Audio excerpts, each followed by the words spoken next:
തൃശൂർ ചാലക്കുടി വാഴച്ചാൽ മേഖലയിലെ മനുഷ്യ വന്യജീവി സംഘർഷം ഒഴിവാക്കുന്നതിനുള്ള നടപടികൾ യോഗത്തിൽ ചർച്ച ചെയ്തു.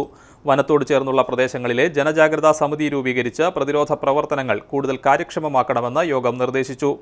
മനുഷ്യ വന്യജീവി സംഘർഷം ഒഴിവാക്കുന്നതിനായുള്ള ആർട്ടിഫിഷ്യൽ ഇന്റലിജൻസ് ടെക്നോളജി ഉപയോഗിച്ചുള്ള അലർട്ട് നോട്ടിഫിക്കേഷൻ സിസ്റ്റത്തിന്റെ സാധ്യതയും യോഗം ചർച്ച ചെയ്തു.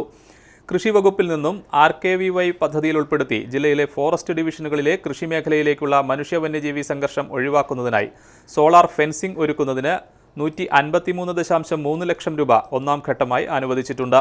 ഇതിന്റെ ടെൻഡർ നടപടികൾ വേഗത്തിൽ പൂർത്തിയാക്കണമെന്ന് വനം വകുപ്പിന് നിർദ്ദേശം നൽകി.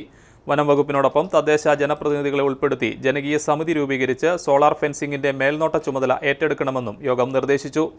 കളക്ടറേറ്റ് വീഡിയോ കോൺഫറൻസ് ഹാളിൽ ചേർന്ന യോഗത്തിൽ ജില്ലാ panchayat president VS Prince, ADM T Murali, DFOമാരായ M വെങ്കടേശ്വരൻ, R ലക്ഷ്മി, വിവിധ വകുപ്പുകളിലെ ഉദ്യോഗസ്ഥർ തുടങ്ങിയവർ പങ്കെടുത്തു.